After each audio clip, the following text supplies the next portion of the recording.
bansa ay pagkaisa muli ang sangguniang Pilipino. Pagandahin po natin ang ating minamahal na bansang Pilipinas. Sama-sama po tayong papamumuling. Tumatakbong Pangulo mula sa Partido Federal ng Pilipinas, Ferdinand Bongbong Marcos Jr.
Marcos.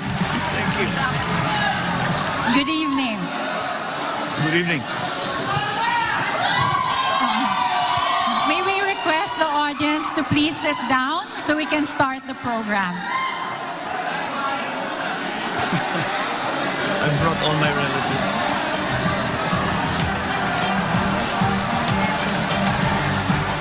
Everyone, can we ask everyone to please sit down so we can start the program? Okay. Thank you for your cooperation. Thank you.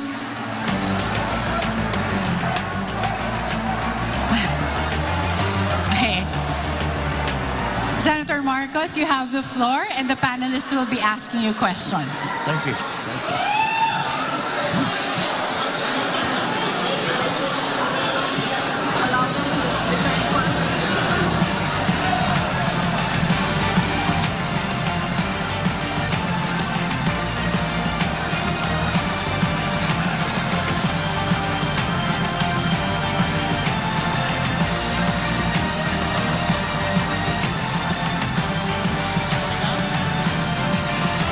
Hi, good evening, Mr. Marcos. Good meeting you, ma'am. If this were, I've never been to a campaign rally, but if this looks like it, and maybe multiplied so many times over, I can imagine what you're feeling is like euphoria, isn't it? It's, because we're not even involved and we're feeling euphoric here. It's very encouraging, ma'am. That's true. Okay, this is the second time we are going through this, but this time it will be banter. Nothing aggressive nor belligerent. You have the thickest portfolio here. I counted more than 50 pages which were submitted to the network and which were given to us. Madaming, So, madaming like I have trabaho, ma'am. 1,000 questions, but since I have 3 other colleagues here, maybe I'll ask something which is right in my alley, and I think I have asked this also in my post in the social media. And post-Ukraine, assuming that you have a peace agreement within the next 2 weeks, which is more likely, do you see a new political and economic order, but this time you have other political actors like Moscow, Beijing, and even Tehran? Yes. What's your take on that? There will be a new world order. Because I have, I think, watching Ukraine, and seeing the developments, and which are not exactly going the way of that the President Putin would have wanted it to, I suspect there will be domestic implications to whatever the peace agreement is going to be. I hope you're right, ma'am, that it will be done in 2 weeks, because we are the entire world is suffering. But there will be a very big change, because the how do you say, the idea, I think some of the analysts have said, I don't know if you agree with this, is that President Putin is trying to reconstruct or recreate the Soviet Union under another name. So perhaps this was his move. Should he weaken as a political figure in his own country, in Russia, then certainly the policy, that policy of trying to gain territory through whatever means, as he says, because to provide for him a buffer to NATO, whatever the reason might truly be. I think that will have to be re-studied by whoever will be most dominant in Russian domestic politics after Putin. So yes, I believe there will be a new world order, and I think I am certain that Tehran and Beijing are watching very, very closely what will happen to Ukraine. There will be a geopolitical balance of power. It also depends on what the reaction of the EU and the United States will be. I think the United States we can predict fairly accurately. EU is in a more difficult spot simply because they are highly dependent for their energy to Russia, and how they will balance that. I know that the President Biden has just signed with the EU a deal to supply from the United States and from other countries 15 billion tons of gas, which will cover some of the needs of the EU. But again, that's not something that can instantly be made, to instantly be applied. There will be a transition period because it is a very large economic infrastructure that has been developed for Europe to take advantage of the gas supplies out of Russia. These are all terribly large forces, and inevitably will change things. Yeah, well, it seems like you have a more dire scenario, future scenario in mind. But what I have used really is from a content analytical perspective, using events data analysis, meaning I'm paying attention to the verbs being used by the negotiators. And this is not Pollyannish, by the way, Mr. Marcos. It's just that I feel that Putin will not allow the conflict to spill over. It will encapsulate within the Ukraine, a conflict area. Yeah. And but that, yes, I still believe that within the next 2 weeks you have a peace agreement. I sincerely hope so. Because misunderstandings, mistakes can occur. With Poland being right there on the border of Ukraine, we already have had reports of missiles that mistakenly flew into Poland. And these are the kind of things that we have to be very careful about. I think maybe that is one thing that they can agree upon, Russia and the West, as we have referred to it often. Mr. Marcos, earlier, I don't know if you were around already when I asked questions about the projected state visit of Vladimir Putin here in the Philippines. Because the Duterte administration has only so many more breaths to take before the end of their regime, of their tenure. When you become president, will he honor that invitation that Duterte had given to him to do a state visit? Not just a visit, a state visit. Well, certainly. Why not? We have diplomatic relations with Moscow. We should continue to honor that agreement that we have with Russia. And we must continue to, again, cultivate the relationships that are beneficial to the country. And it's not, as long as we make our position very clear that self-determination is an important principle as far as the Philippines is concerned. And in that context, then we can still speak on many other subjects with Russia. Yeah, so that means you are not telegraphing something to the United States of America by welcoming Vladimir Putin in a state visit. It need not be Russia or Vladimir Putin, any country. I think that would like to come and visit and would feel that there is something beneficial to be gained by furthering, strengthening relationships between our two countries is something that we should always be open to. Thank you. Thank you, ma'am. Good evening, Mr. Marcos. Good evening.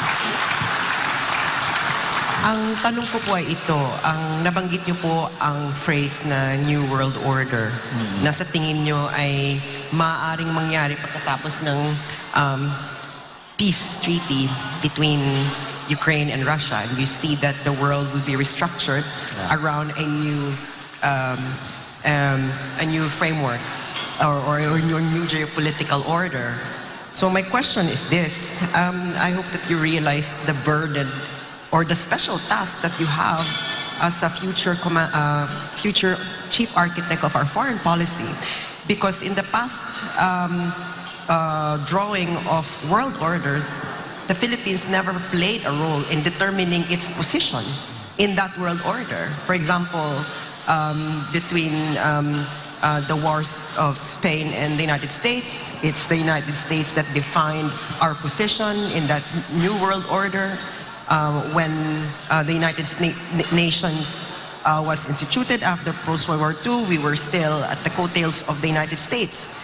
But now we are an independent country.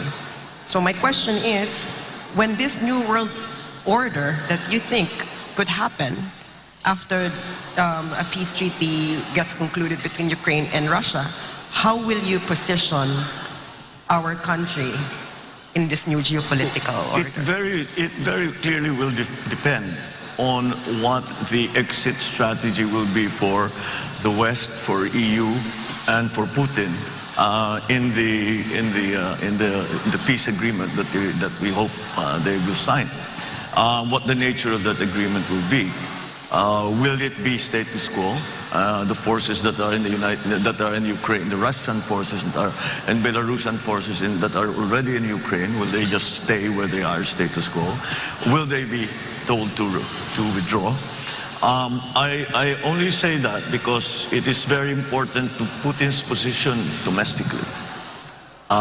He is in a very precarious place because it has not gone according to plan. I suspect that he was hoping that it would be a similar situation as it was in Crimea, where they pretty much just walked in with very little resistance. But then they prepared Crimea for a long time. They were helping the rebel groups, the Russian-speaking groups, and they were developing them. And they built a corridor on the east side of Crimea, within which the Russians could cross the border very easily. That hasn't been the case in Ukraine.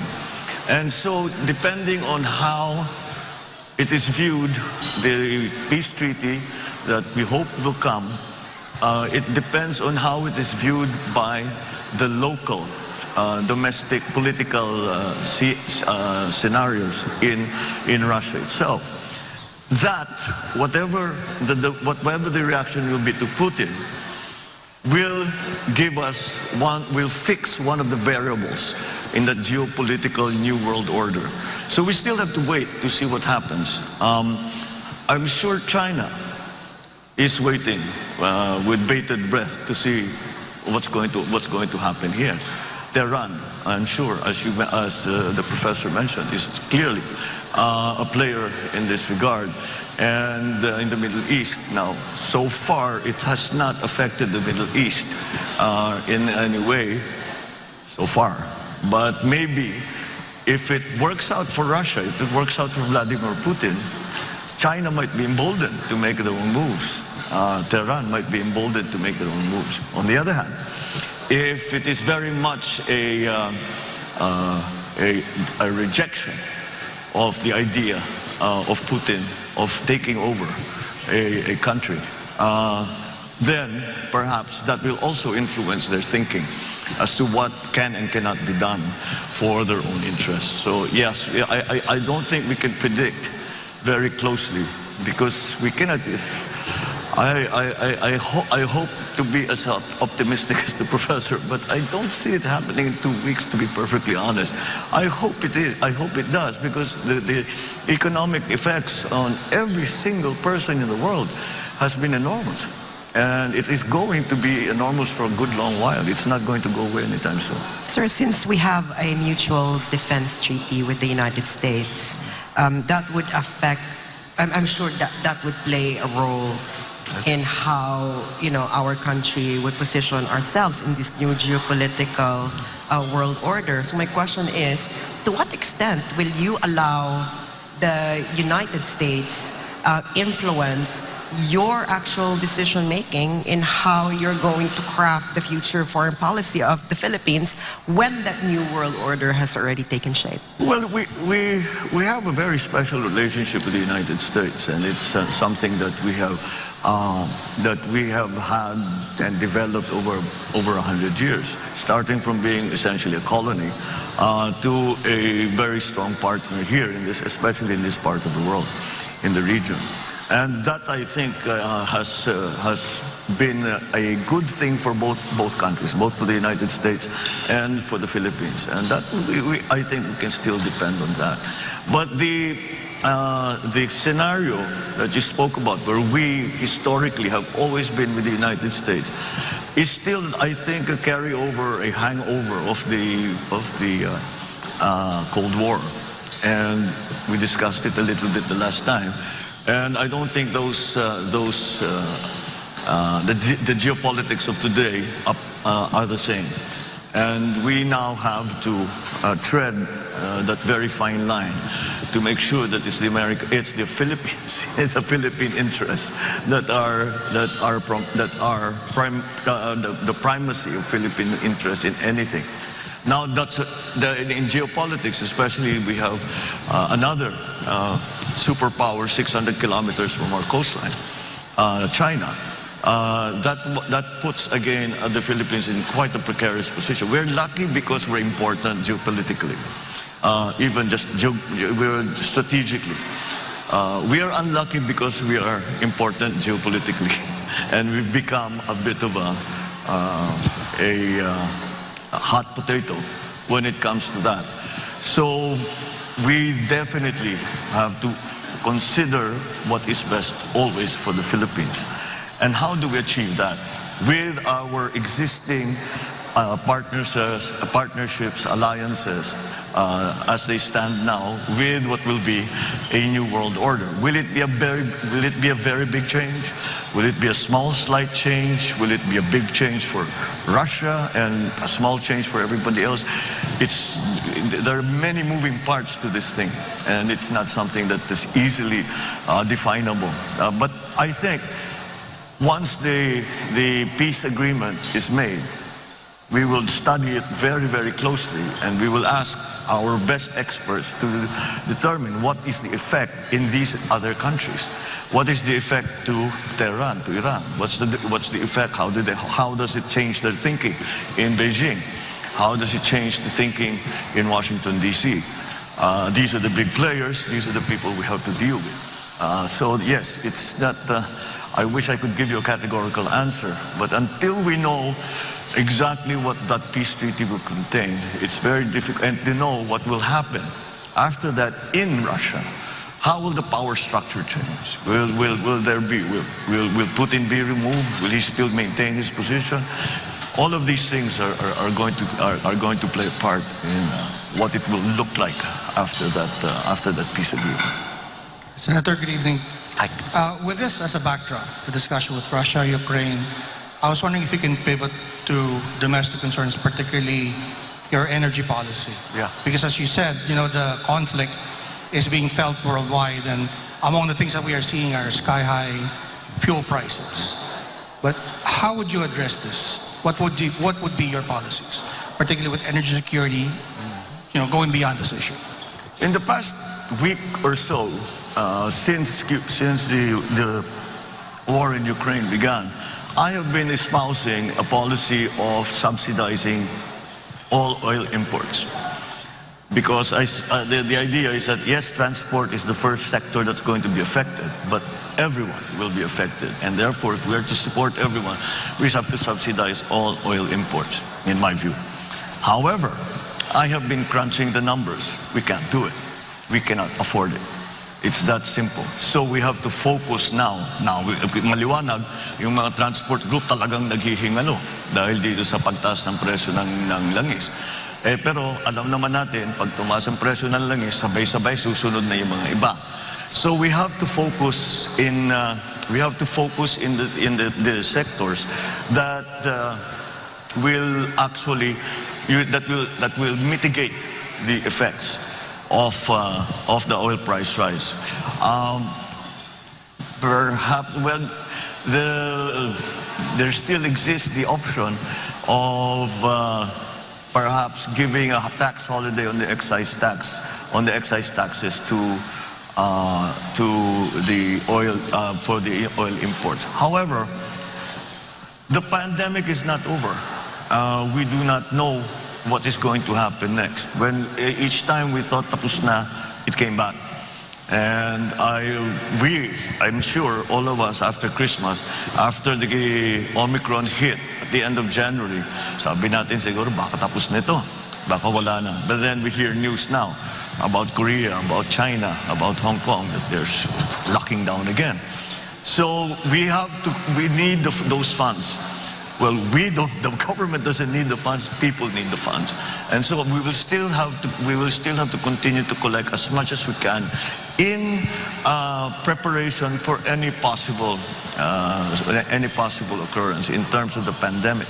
Baka may bagong strain, baka may babalik. But I don't think we will ever return to a time of lockdown anymore.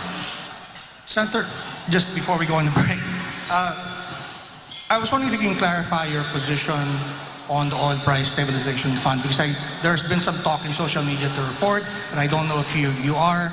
Of course, the appeal is that there will be subsidy when prices are high. Yes. But the downside is that prices will remain high because when global prices dip. Yeah. And there's the argument, of course, that the market is always more efficient in determining prices. Could you clarify your position?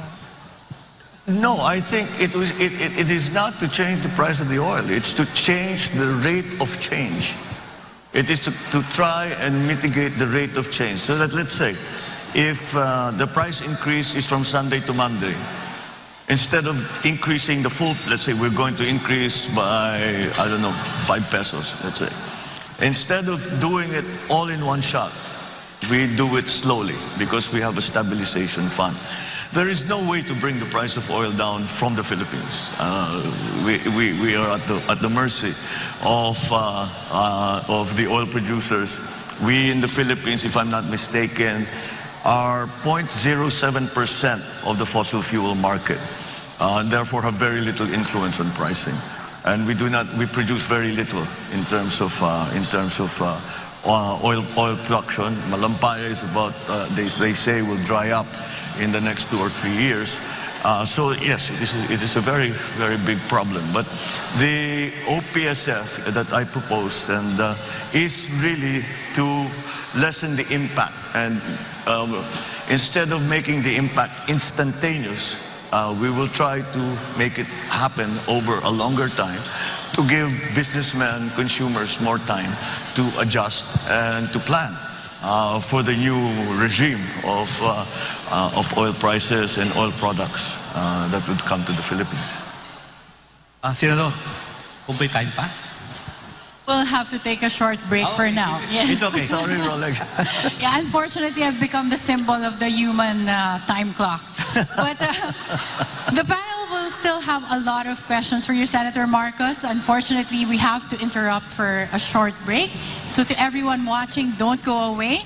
The Deep Probe SMNI presidential interviews will be right back.